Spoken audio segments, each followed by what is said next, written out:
Assalamualaikum warahmatullahi wabarakatuh. Di sini kami kelompok tugas akhir Rancang Bangun pemantau sistem ketersediaan bahan baku pada gudang industri roti bersama saya Pradito Herdiawan dan rekan saya Alif Satyana, di mana dosen pembimbing kami yaitu Bapak Suryono dan Bapak Sulistyo Warjono. Di sini kami akan menjelaskan tentang latar belakang, manfaat dan tujuan dari tugas akhir kami. Untuk latar belakang akan disampaikan oleh Alif. latar belakang dari tugas akhir kami yaitu gudang membutuhkan sebuah sistem manajemen. Salah satu sistem manajemennya yaitu memastikan ketersediaan bahan baku di gudang dengan baik. Nah, karyawan kadang itu harus bolak-balik untuk mengecek sebuah ketersediaan di gudang. Itu tidak efektif dan efisien karena membutuhkan waktu yang banyak. Jadi kami membuat alat ini agar sistem ketersediaan itu dapat terupdate dengan cepat dengan Internet of Things. Jadi kami memasang sebuah sensor load cell di rak timbangan kami. Kemudian tujuan dan manfaat akan dijelaskan oleh Pak Dito. Dan tujuan kami menciptakan tugas akhir ini yaitu untuk memastikan untuk membantu memonitoring ketersediaan bahan baku pada gudang industri roti, di mana kami memanfaatkan teknologi IoT untuk mempermudah dalam pengambilan data. Dan juga manfaat dari tugas akhir kami yaitu yang pertama, pengambilan data dapat dilakukan dengan cepat, dan juga kedua, karyawan tidak perlu balik-balik untuk mengecek data, dan ketiga kita bisa mendapatkan data tersebut kapanpun di manapun. Dan berikutnya kami akan melaksanakan demonstrasi alat kami. Silakan disaksikan. Assalamualaikum warahmatullahi wabarakatuh. Nama saya Alif Satyana dan partner saya Pradito Herdiawan. Di sini kami akan mendemonstrasikan tentang tugas akhir kami yang berjudul Rancang Bangun Sistem Pemantau Ketersediaan Kebutuhan Bahan Baku pada Gudang Industri Roti. Di sini kami memasang 8 sensor load cell, di mana setiap sensor dipasang pada setiap rak. Jadi rak 1, 2, 3, dan 4 itu menghitung berat dalam kilogram. Kemudian dari rak 5, 6, 7, dan 8 menghitung jumlah barang dalam satuan. Kemudian dari barang yang ditaruh di atas timbangan nanti terbaca dan akan ditampilkan pada tampilan LCD di sini.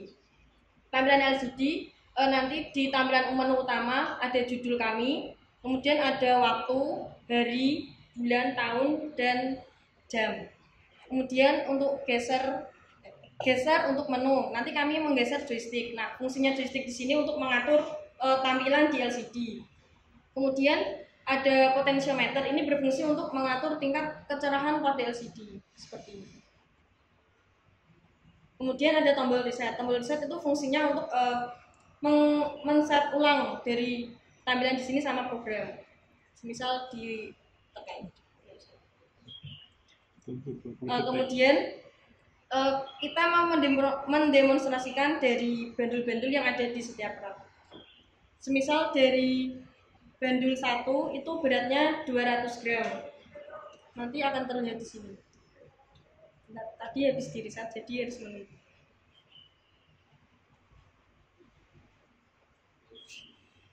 Kemudian geser joystick ke kanan untuk melihat hasil dari yang ada di timbangan tersebut. Kemudian di rak 1 tadi kan 200 gram. Jadi di sini 0,2 kg.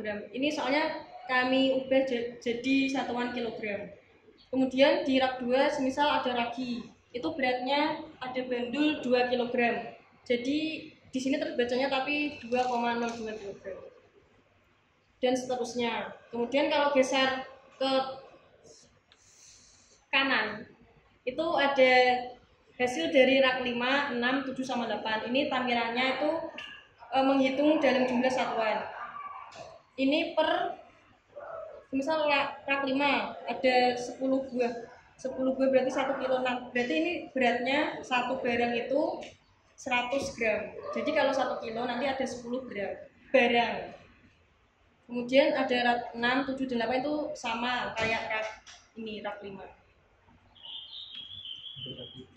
Geser lagi itu untuk mengirim data, tekan joystick. Jadi kalau kita menekan joystick ini switchnya sampai keluar selesai, nanti tuh data dari rak 1 sampai 8 nanti kekirim ke email. Itu tentang jumlah ketersediaan semuanya. Ya. Dilanjutkan karena tugas akhir kami ini berkaitan dengan IoT atau Internet of Things, maka apa yang ditampilkan di layar display di rak lemari ini akan juga ditampilkan pada display di aplikasi. Di sini aplikasi yang kami gunakan adalah Bing, di mana tampilan awalnya adalah judul kami yaitu lemari timbang tugas akhir 2020. Dan di sini ada beberapa tombol fungsi, diantaranya untuk mengubah huruf, mengubah angka, email, enter, dan juga joystick. Untuk melihat tampilan apa saja yang ada di lemari, kita gunakan untuk menggeser joystick ke arah kanan sebanyak 1 kali. Di sini akan tampil rak 1, yaitu namanya tepung, sesuai dengan apa yang tertera pada display di lemari tersebut, dan juga jumlah beratnya akan sama. Apabila kita geser ke bawah atau ke atas akan melihat rak yang lain. Misal rak 2, di sini ragi dengan berat 2,03 kg, dan seterusnya sampai rak 8, yaitu yang berupa satuannya pieces, di mana rak 8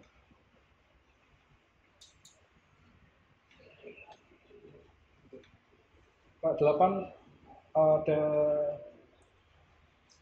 coklat, sebentar,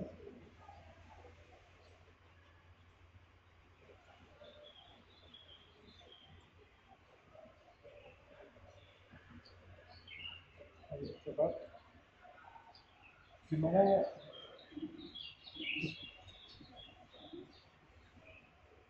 jadi ini gangguan internet karena kami menggunakan HP kami sebagai wifi-nya, jadi kekurangan dari kami ini harus bergantung pada kecepatan internet provider. Di sini ada rak 8 yaitu coklat, dan tertera jumlahnya 4, di mana di sini sebenarnya 1 kg, tapi kami bagi per coklat itu banyak 250 kg. Seperti ini contohnya. Nah, di sini ada menu lagi, edit berat satuan barang, ya, di mana rak 8 ini per barangnya dihitung sekitar 230 gram per pieces. Dan di sini terdapat 1 kg, berarti jumlahnya 1 kg dibagi 230-an, yaitu sekitar 4 pieces. Lalu geser lagi untuk mengubah nama barang. Misal di rak 8 ada tertera nama coklat, kita bisa mengeditnya dengan mengganti nama lain, semisal strawberry. Lalu tekan enter, dan tampilan akan terupdate. Begitu pula pada tampilan di aplikasi. Lalu digeser ke kanan lagi, ada edit batas minimal. Jadi di lemari kami terdapat notifikasi apabila barangnya mencapai batas minimal, misal berat kurang dari batas minimal yang kita tentukan, maka akan mengirim notifikasi ke email kita. Lalu geser lagi ke kanan untuk kirim data. Sama seperti halnya tadi di tampilan, apabila kita tekan enter akan tertera OK, maka data akan terkirim di internet, ke email. Ya, setelah kirim data, maka akan data terkirim ke email. Dan berikut adalah notifikasi yang kami terima dari email, berupa jumlah semua data dari semua rak di lemari tersebut, mulai dari rak 1 sampai rak 8. Demikian yang bisa kami sampaikan mengenai demonstrasi alat kami. Kurang lebihnya mohon maaf. Assalamualaikum warahmatullahi wabarakatuh.